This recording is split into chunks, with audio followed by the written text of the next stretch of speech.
Assalamu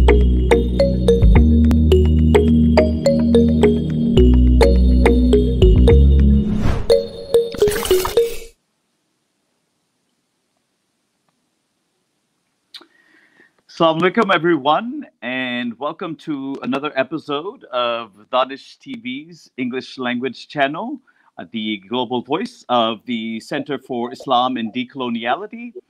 Once again, we are continuing our series on an incredibly pressing issue right now, confronting Pakistan foreign policy, and that is the question of normalization with Israel, which, in some sense, should not even be up for debate.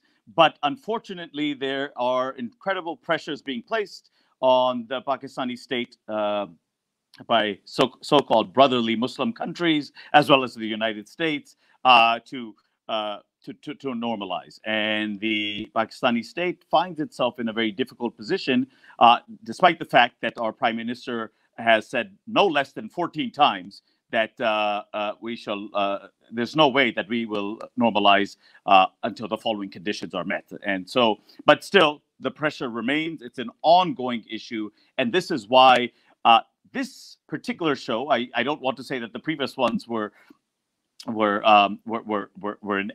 inadequate in any way, but this particular show for me is very, very important, because one of the myths that Western propaganda, and which has of course penetrated throughout the Islamicate world as well, has been that this is primarily a religious conflict that is taking place between Muslims and Jews, or Muslim and Christians and Jews, and all of that. And so I think that that is an incredibly wrong way to see this problem. And I think we have individuals here of Jewish background who can certainly dispel that mythology. And I think it's an incredibly esteemed panel in which there really is no time to go into the enormous contributions they have made in the struggle for the justice of Palestine.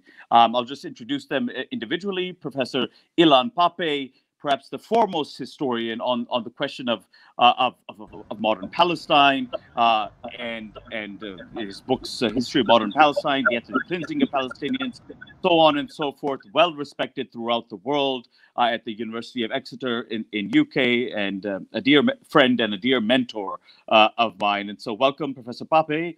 We have Phyllis Bennis, another dear friend who's with the Institute of Policy Studies in Washington, D.C., also on the board of Jewish Voices for Peace. And again, has her contributions, her works on both the U.S. imperial policy, but particularly focusing on the Middle East and the very skewed kind of honest broker mythology of the United States within that the Israeli-Palestinian conflict, and again her work and her activism in promoting justice for the Palestinians. And finally, we have my dear friend Mark Braverman, who is a psychologist. He's also associated with Kairos USA and the global Kairos movement, which I will want him to kind of speak about it when he will be addressing the question of kind of his own background and his own involvement in this movement. So we are limited in terms of time, so I want to get straight into the discussion, and I want specifically our Pakistani and larger the Islamicate world Muslim populations to listen very carefully to what is being said today, and but of course all of our global viewership, because we right now have three of the preeminent public intellectuals speaking on an issue which they feel very dearly about and have been working towards that justice for Palestinians that I've referred to earlier. So I want to start off this issue. Of course, the larger question, which we'll get to in a moment, is of course the issue of this normalization and why now and why not to do it. But before that, for our viewership that may not know what Israel has represented in the Middle East, I wanted Professor Ilan Pappe, our esteemed historian, to in a nutshell, despite there's thousands of pages of writings on this. But in a nutshell, what the Zionist movement, what is Zionism, which many people don't even know, what is the Zionist movement, how it led to the creation of Israel, and what is Israel, and the consequences of the creation of that Israel settler colonial state. So if you could very briefly, in about 4 to 5 minutes, speak to that, Professor Pappe. Yes, thank you, Junaid. It's a great pleasure to be on this TV show and to share the podium with such two great friends and intellectuals.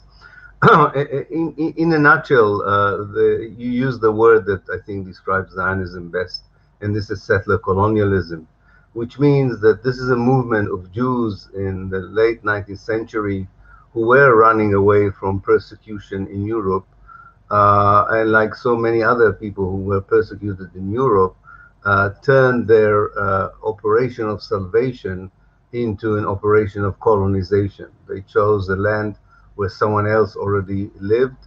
And as the late Patrick Wolves has taught us, when settlers arrive at a place where indigenous native people live, they are motivated by the logic of the elimination or the removal of the native. It's a project of displacement and replacement that a number of Jews was able to start in the late 19th century.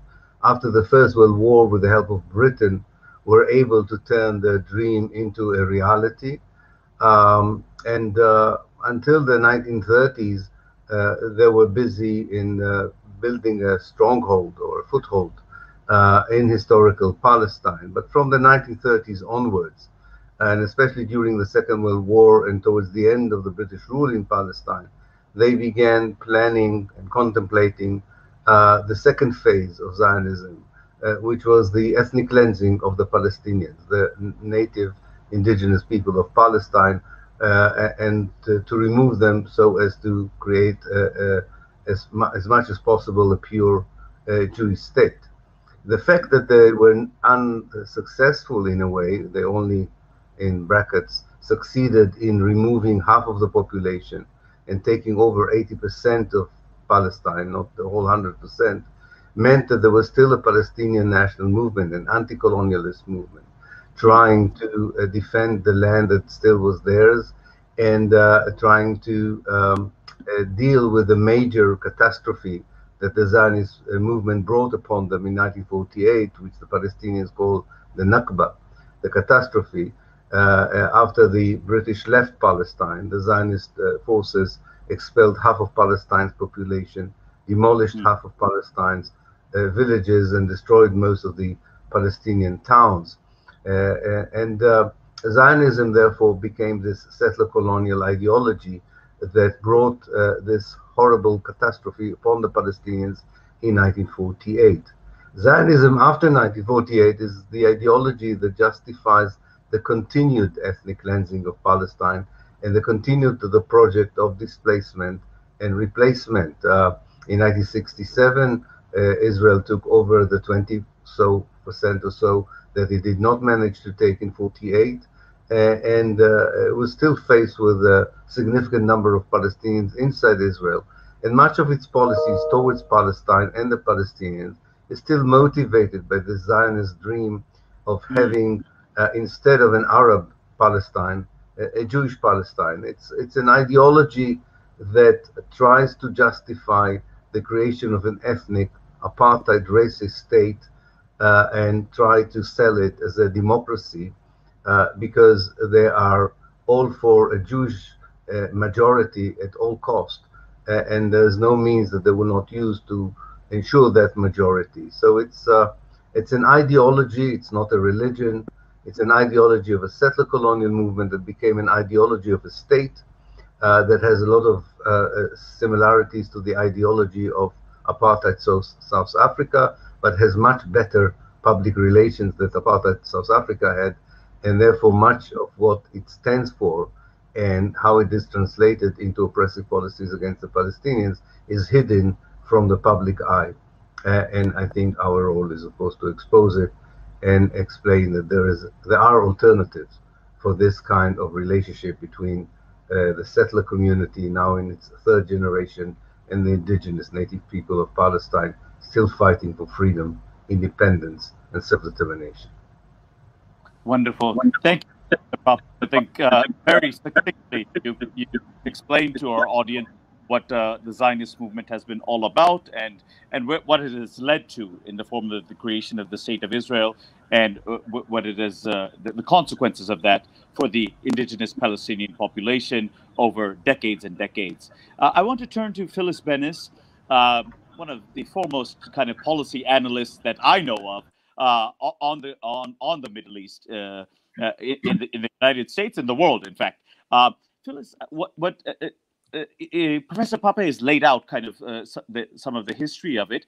I wanted to move to very more contemporary times. Contemporary, say, moving from the attempts, the so-called attempts by the United States or the international community to say that, okay, that this conflict, we need to resolve it now. And particularly beginning, of course, the talks had begun in Madrid before, but leading up to the Oslo agreements, 93, that many people celebrated as a great breakthrough. Other more astute analysts did not see it as the type of thing to as the panacea for the problem. So if Phyllis, you can speak about what between Oslo till today, the deal of the century that has been promoted, what has this peace process been all about? Has it delivered anything good for the Palestinians? Well, thanks, Junaid. Thanks for the invitation to join you today. It's great to be on with my old friends as well.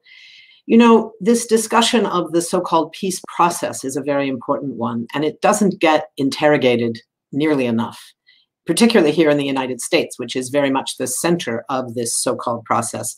The real issue here is on what does it mean to call it a peace process? I think many people in Pakistan and elsewhere will be familiar with one of the most important contributions of Dr. Martin Luther King, who taught us all what the definition of peace is and is not. Dr. King said that peace is not just the absence of war, the absence of conflict, but the presence of justice. The presence of justice. And in this case, what we see in this so-called peace process is that it's all about process. There's a whole industry. There's people who have spent entire careers in the US State Department and in a host of Israeli and Palestinian and international institutions of various sorts participating in the various processes involved with this, who have spent 25, 30 years carrying this out. But the definition of peace that it was based on is precisely the opposite of Dr. King's definition. This is precisely the absence of war on one side without any presence of justice, without even the pretense of justice. So the focus was all, from the beginning, from the time of Oslo, the focus was on the creation of the apparatus of a state, not the reality of a state, because a state implies independence, control of your own borders, control of your airspace, control of your waters, control of who comes in and who goes out, control of your economy, none of which were offered to the Palestinians. This was not a state that was being offered. This was a series of non-contiguous pieces of territory, similar in certain ways, as Ilan referenced earlier, to apartheid South Africa. Many differences, probably more differences than similarities, but certain things were similar, including this notion of a kind of Bantustan arrangement where certain pieces of the state, what would be called a state, would be given certain amounts of Palestinian autonomy without any real independence. And it was crucially focused on this idea of creating something that could be called a state without any actual rights. Human rights were not on the agenda. Independence was not on the agenda. Freedom for Palestinians was not on the agenda. So it left in place the displacement and replacement that Ilan spoke of. It left all of that in place. And now, of course, these years later, after there was Oslo, there were series of other conferences that were supposed to expand Oslo and redefine Oslo and all of that. None of that ever really created anything close to an independent state. And now the idea of a Palestinian state is really not on the agenda. Whatever anyone thinks about it, was it a good idea or not a good idea? I have my own critiques of it, but I'm not a Palestinian or an Israeli, so it's not really my call. But whatever one thinks about whether it was a good idea or not, it's no longer an option because there is no land left available for an actual state. There is a non-contiguous set of little pieces of land. Nothing is viable. There's no independence being discussed. And the result is what we're seeing is the possibilities now with the new normalization processes underway with a number of countries and Israel, the normalization of this false resolution where there is no solution, no justice for Palestinian refugees who were driven out in 1948 and then again in 1967, no resolution for the situation in Gaza, no resolution for the second-class citizenship of Palestinians who are indeed citizens of Israel, but without anything close to equality, and the continuation of occupation, colonial settlements being built and expanded. So the idea of a state is really not on the agenda. And what's on the agenda now, not framed by Oslo, is the idea of rights, Palestinian rights and equality for all. That's what I think the discussion has brought us to after these years of a so-called peace process. Absolutely. And this deal of the century, did it have any meaning, Phyllis? Well, it was one more example in the Trump era of offering money. You know, it was throwing around a lot of money. In this case, it was Saudi money, as it so often is, and UAE money, as it so often is, offering it to Palestinians saying, if you build up some kind of a better capitalist economy with our money, we will do something. It wasn't clear what, because they still were not offering actual independence, equality, or any of the rights that Palestinians have actually fought for. It was essentially saying, we will give you a better standard of living. Keep in mind that right now, Gaza, as of an announcement of the United Nations 5 years ago, who said that in 2020, Gaza will be unlivable. Wow. Well, it's 2021 now. 2020 has passed. Gaza is unlivable, uninhabitable, and yet it is inhabited by 2 million people, the majority of them under the age of 18. The majority are children. And they are left to their own devices without anything remotely resembling rights, equality, even sufficient food, the obligations of Israel as the occupying power for providing medical care, providing clean water, providing food. None of that is taken seriously. So in this context, the so-called deal of the century was an offer of throw some money at the Palestinians and hope that they, number one, shut up and stop complaining, and number two, that many of them leave, leaving us, the Israelis, the land without the people. Right, right. Thank you very much, Phyllis. An excellent analysis of what's been going on since particularly the Oslo so-called peace accords. And I want to turn now to Mark Braverman. And Mark, I wanted you specifically to speak about your growing up from a Jewish background, and also at a time where I believe where being enamored with kind of this Zionist dream and so on, I mean, not just for you, but for many Jews. And then how did your own kind of trajectory of your political trajectory of in some ways escaping the blinders that kind of the Zionist mythology had in some ways the Zionist mythology had addressed the Palestinian issue as basically, I mean, the Palestinians being kind of non-existent, and this being as Professor Pappe said, a land without a people, for a people without a land. So I want, if you don't mind, that kind of, I think, the personal story of yours and your then involvement in Kairos, the global Kairos movement, which you can talk about. If you don't mind, kind of speaking about that'd be great. Yeah, thanks, Junaid. Thank you so much for organizing this And I would encourage our listeners to, if you haven't seen them already, go back to parts 1 and 2. You can find them on the site here. Wonderful, excellent analyses by Palestinian academics and journalists. And also to say how pleased I am to be reunited with my old friends and colleagues, Phyllis and Ilan, from both of whom I've learned so much. I remember our first encounter, Ilan, when you turned to me, we had this wonderful conversation in Hebrew and told you my story. And he said, "So apparently you've been liberated from Zionism." I said, "Yes, it appears so." I'm very pleased about that. And Phyllis, you who have helped me in one conversation to expunge what I hope are the last shreds of my own Jewish exceptionalism and privilege. So these have all been wonderful. I've learned a lot from both of you.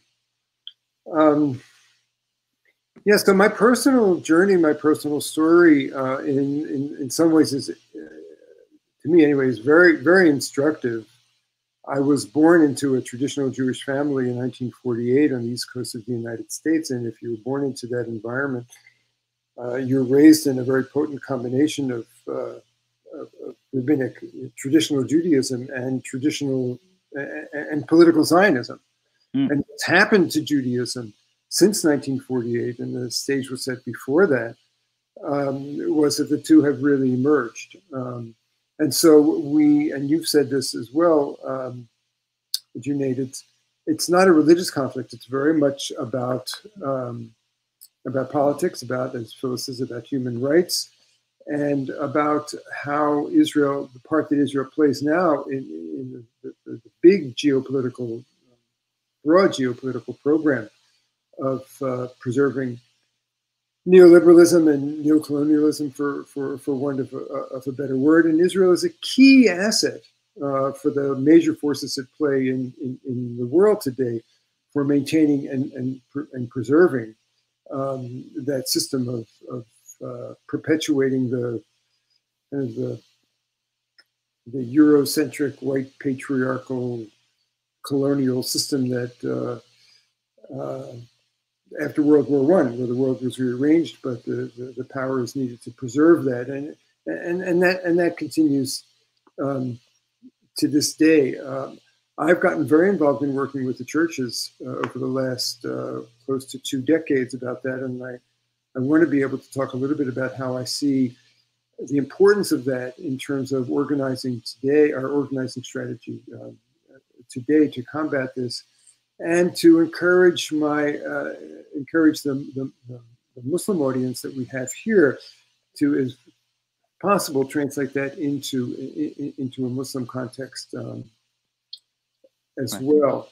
I was Mark. You mentioned you've been working with Christians, but one of the things that I did want to kind of, I think you have something to speak about, particularly being in the United States, is of course this phenomenal tendency of Christian Zionism as well, that many of us don't know much about as well. So maybe you can also mention. I want to touch. I was getting to that because Christian Zionism is a huge force. Yeah. I mean, the church, you can go back to the 4th century on this, the 3rd century of Constantine, but the church was hugely important, providing sort of theological and sort of theocratic basis and rationale and heft for the European colonialism at its beginnings in the 15th century with the Age of Discovery.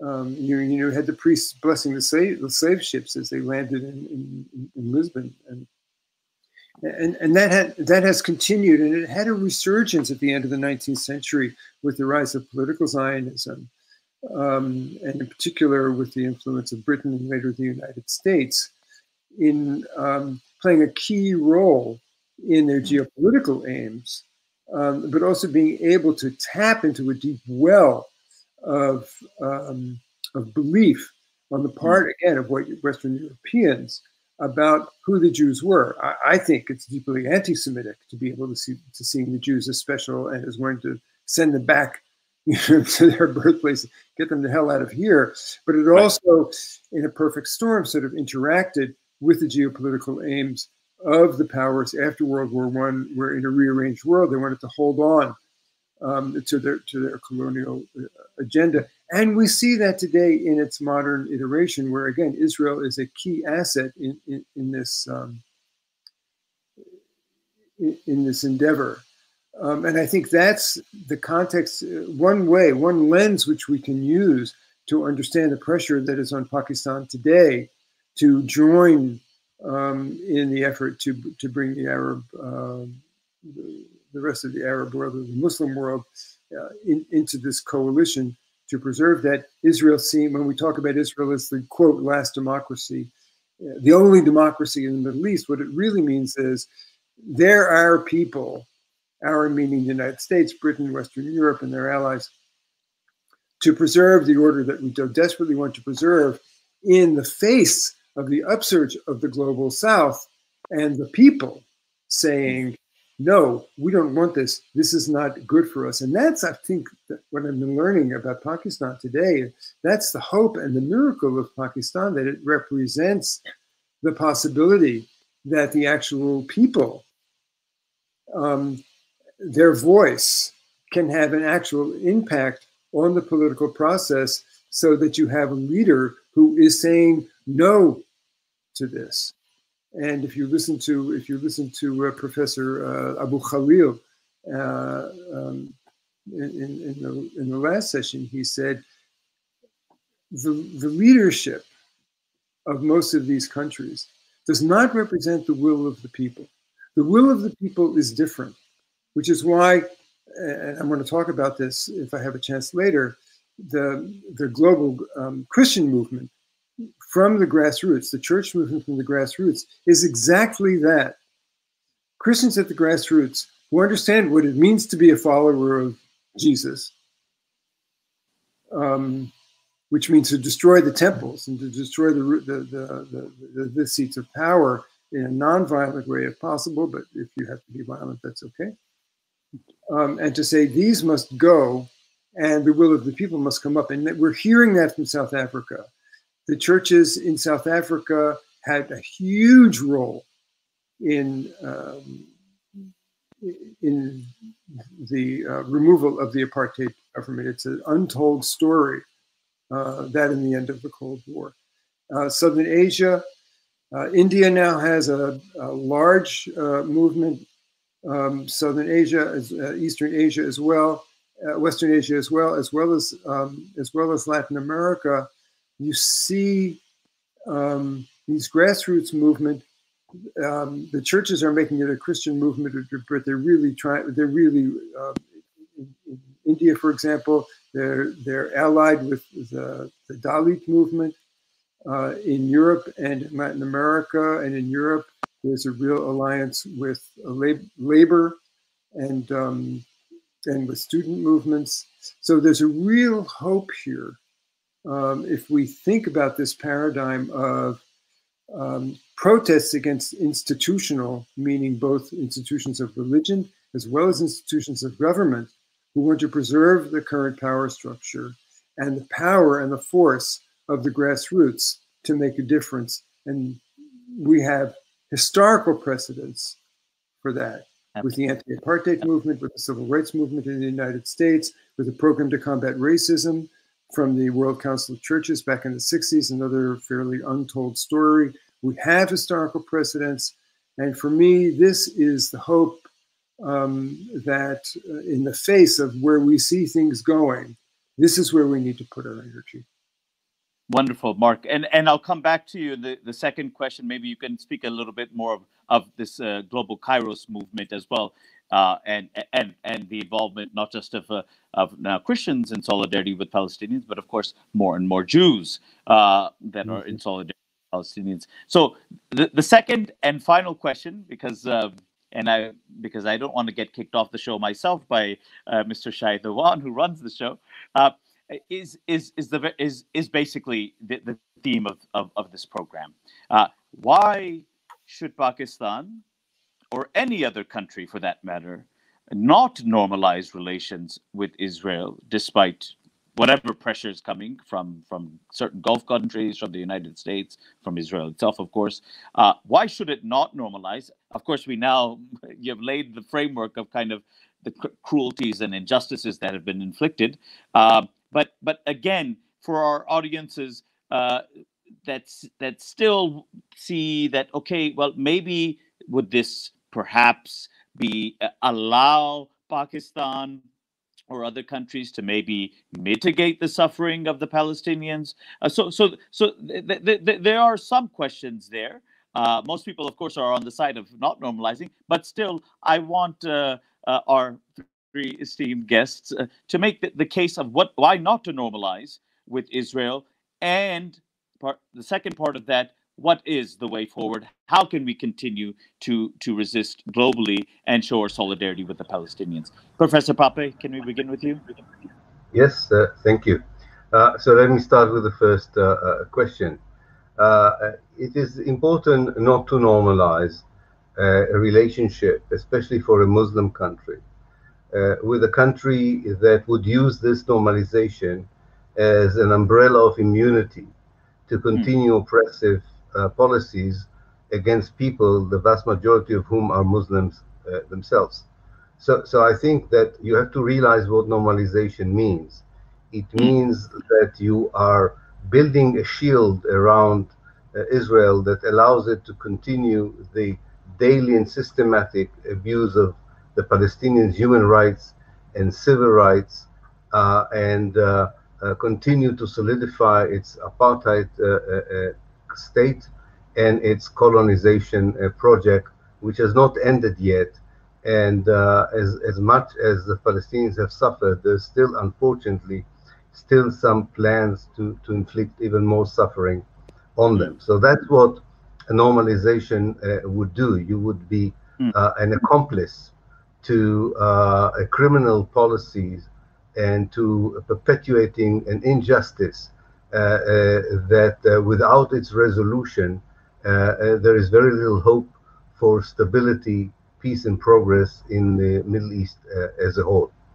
As for the way forward for the international community, I think we now know for certain that the dominant American involvement, as Phyllis has explained to us, rightly so, in the so-called peace process has not only not bring with it peace, it had a negative and destructive impact on the reality. So we need to take the United States, to my mind, outside from its, or to remove it from a prominent role it plays in the history and the present realities in Israel and Palestine, maybe in the Middle East as a whole.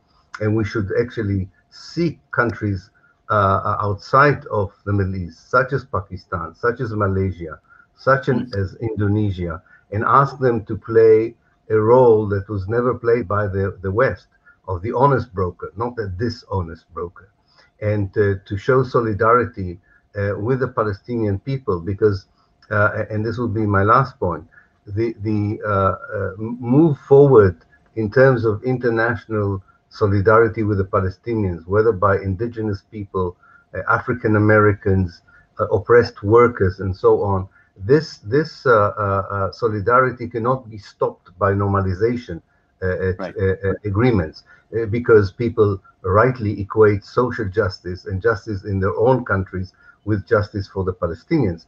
But it means that if governments, and this would include the government of Pakistan, do not show that kind of affinity and solidarity, it means that they are not faithfully representing the will of their own people. This is part of a larger question of human rights and civil rights, and therefore I think the way forward is to continue with this symbolic support for Palestine as something that really embodies many of the struggles for justice in the world. And we just let us hope that there will be a united Palestinian liberation movement that would be able to exploit this amazing energy and support to change the reality on the ground. Thank you. Wonderful. Thank you, Professor Pappe. Phyllis, the same question put to you. Why not normalize, and what is the way forward? You know, it's very important that we think about what Ilan has been saying about what normalization means. The word is misleading. Normalization is not something that is usual and normal. It's making normal a thoroughly abnormal situation. In this moment, when we see these so-called normalization agreements between Israel and a number of other countries, particularly Arab countries, the UAE, Sudan is under discussion, Morocco in a new one. You know, these are not new agreements, in fact. What they are is the making public existing private, put to the side agreements that have existed for a long time. It's why we hear that Saudi Arabia may be next, because the Saudis have been dealing with Israel for a long time, but not publicly. It's not acknowledged. They claim to be boycotting or whatever it is they claim. But like the UAE, like Morocco, there have been relations. They've been quiet, they've been on the side. This is really like a coming out party more than new agreements. These are not countries that were at war with Israel. So what does it mean to have a peace agreement? These were friendly countries that had business agreements, security agreements, and we should be clear that they are getting stuff for this. The UAE got $23 billion worth of arms sales from the United States. Morocco has now gotten sort of the green light on Western Sahara from the United States. So it's the United States that is giving to these countries, to these governments, a gift in return for their going public with what the governments, not the people, what the governments have wanted to do, which is to have normal diplomatic and strategic and economic and other kinds of relations with the Israeli state. There is a legacy in Pakistan that we need to remember, the legacy of the US effort to mobilize support in the United Nations to go to war against Iraq. In 2002, 2003, Pakistan was already a close ally of the United States. This is under the dictatorship, but still Pakistan as a country, as a government, was linked to the United States effort to go to war against Afghanistan. My understanding is that there was a lot of opposition to that among the Pakistani people, but nonetheless, Pakistan was a key ally of the US in going to war against Afghanistan. But when the threat of war with Iraq emerged and the US and the Brits tried to get the Security Council to pass a resolution that would endorse a new war against Iraq, that was something that Pakistan said no. And it was part of what were known as the uncommitted six, the 6 members of the Security Council who were there as elected members. It was 3 African countries, Angola, Cameroon, and Guinea, plus 2 Latin American countries, Mexico and Chile, and Pakistan. And those 6 stood up to the pressure of the United States, and the sky didn't fall. Right. There were no consequences. They were able to do that because, one, there were a number of countries doing it together, saying no to the US pressure, both powerful countries that included France and Germany and Russia and China, and smaller, not so strong countries like Cameroon and Guinea and the other countries that were very frightened about what the consequences would be. But they stood together because the other pressure point was in their capitals, from Islamabad to the capitals of Santiago and Mexico City and all of them. People were storming into those capitals demanding that their governments stand up to the US and say no to George Bush's war in Iraq. And it gave rise to the biggest global movement against a war that has ever been built. And it's in that context that I think we need to look at what's going to, coming to the last part of your question, what do we do now? We build movements. We build movements demanding support for the boycott, divestment, sanctions movement. We build movements to prevent our own governments, wherever we are around the world, from buying arms or buying high-tech security equipment from Israeli companies, because that has become so central to the Israeli legitimation of their occupation and of their role in the region. So there are many things, but they all come back, as Mark said earlier, they all come back to building social movements. And it's the combination of those movements with governments when there are governments that are willing to listen to their people, that we will see real change in the diplomatic and political and international arena within which the Palestinians themselves continue their fight for freedom, for equality, for human rights. Wonderful. Thank you so much for that, Phyllis. Just one point when you were mentioning about the advantages or for the carrots that are being given as part of this normalization process to these states. Okay, the UAE or Bahrain and probably Saudi Arabia in the future, the arms sales that are being given to these societies that effectively where public opinion counts for nothing because they are effectively police states. But the other interesting point that I would add here is that even those countries where there were some elements of kind of civil society that, quote unquote, normalized and had peace agreements with Israel, whether it be Egypt or Jordan, what has it offered them but only entrenching authoritarianism and dictatorship and mass impoverishment for the bulk of the population? So those are other examples that Pakistan should look at when it considers what benefits that it could potentially have from normalization. But thank you for that. Thank you so much for that, Phyllis. And finally, Mark, can I ask you the same question? Why not to normalize? But also, when you speak about kind of the way forward, your own experience as part of this Kairos, global Kairos, and I know you've spoken about kind of Christian solidarity going on with the Palestinians, but also more and more Jewish voices that have been able to escape the kind of hegemonic Zionist narrative within many of the Western democracies and so on, in the U.S. and elsewhere, and that more and more are coming out and being fair and being critical of what the state of Israel is doing. Please, Mark. Yes, and just to make sure that I emphasize that point, it's not just the three of us renegade Jews here who represent alternative Jewish voices. There's a huge and growing movement of Jews today, especially young Jews, but also old people like us, who have become proudly anti-Zionist because of their strong identification as Jews and because of their deep commitment to their Jewish background, which is what happened to me. I realized that meeting the Palestinians and frankly also being introduced to Christian liberation theology and who Jesus really was, which was a grassroots organizer in first century Palestine, occupied Palestine, made me the best Jew that I could ever be. And so we are not alone, and our tribe is increasing. So it's good to know that, and I think that is a message that I would want to. I've certainly learned that from the Christians that I know, and my hope would be that is something that is a real process that's going on in the Muslim world as well, and in particular Pakistan, which I'm now just really learning about from you and from this whole process. The question that you asked is why is normalization not a good thing? And I would echo what Phyllis and Ilan have said, which is nothing normal about this. Right. It's horrible, and it's the worst thing that can be that can happen. And it's bad for Pakistan.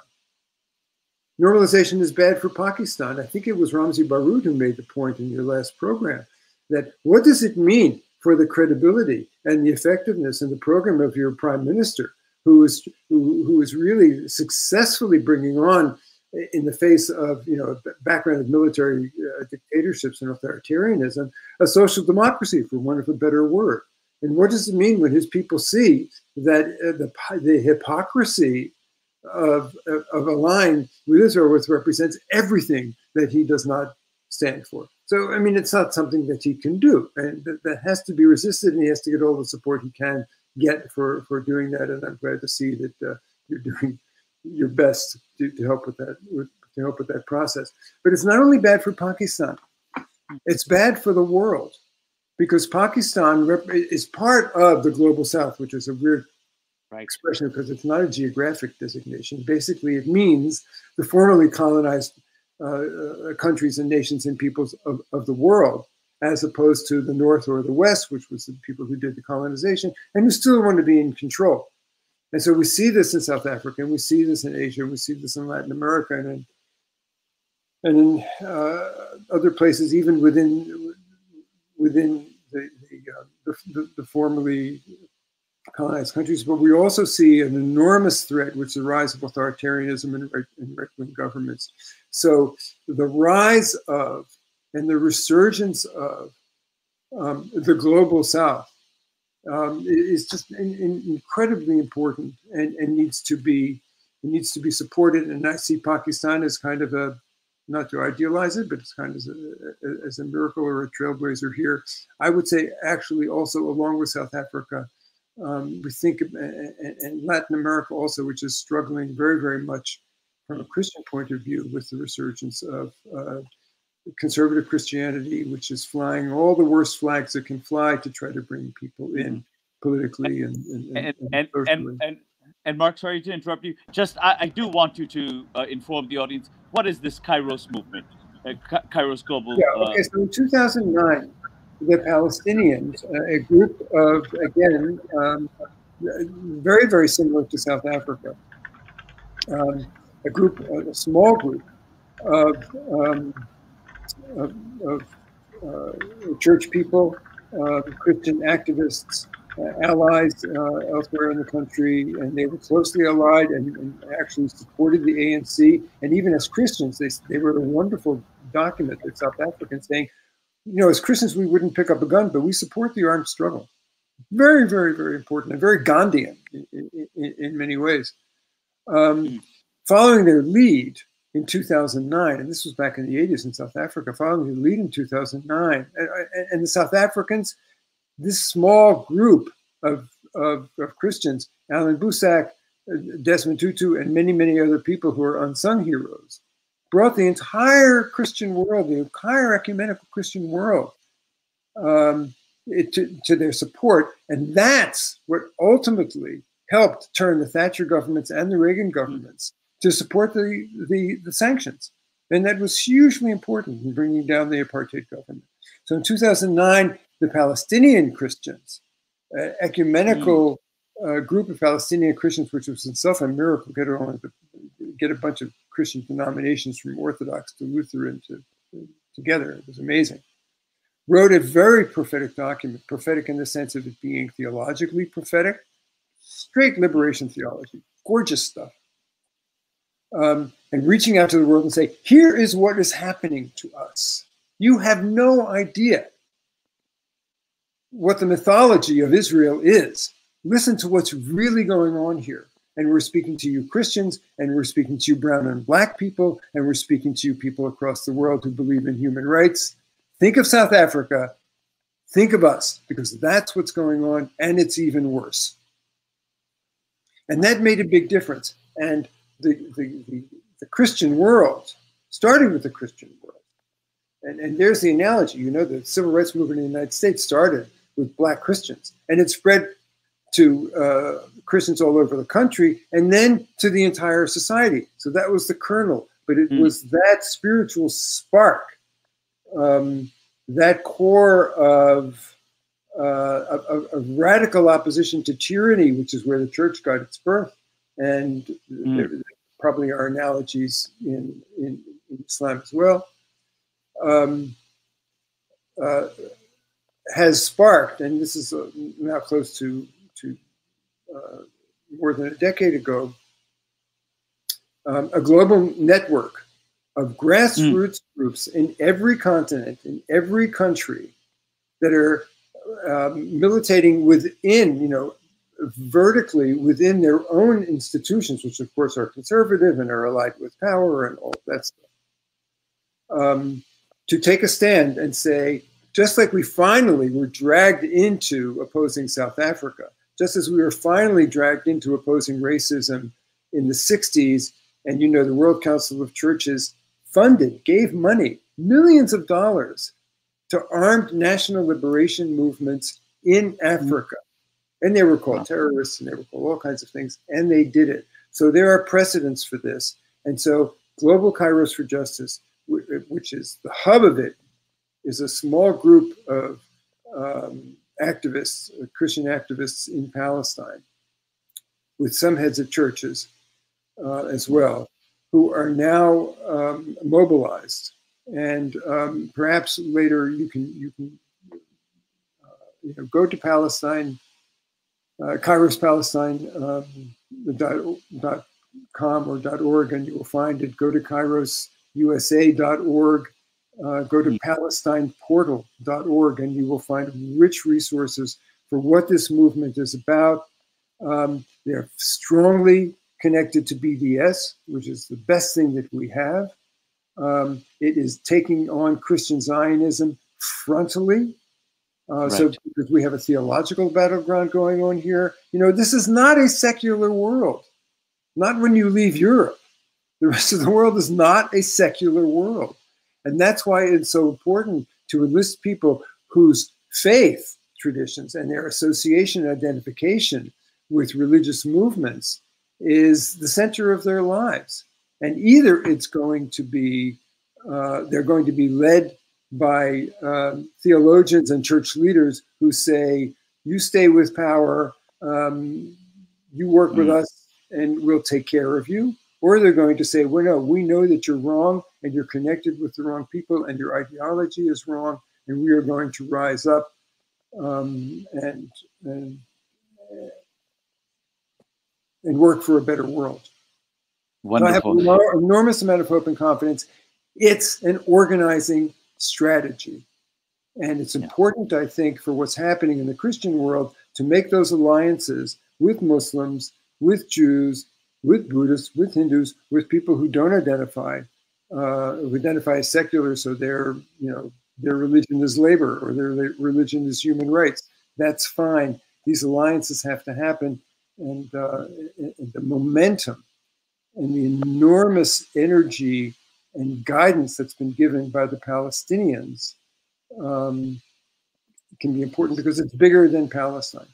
People respond to Palestine because it's bigger than Palestine, and it has to do with the global order that has to be unsettled, not just the struggle of 6 million Palestinians and 12 million around the world. It's a small group of people, but it's powerful, and it's powerful also because they're connected with the Holy Land and with the tradition that is so important to Christians, Jews, and Muslims. And so people go to Palestine, and if they see what there is to be seen, and not what the tourist track shows them, they immediately get it. African Americans, if you send your folks from Pakistan to go and do a religious pilgrimage to Jerusalem, to the Haram al-Sharif, let them see what's going on in Jerusalem and around the Haram al-Sharif, and they will come back and tell their prime minister, there's no way you can normalize with this.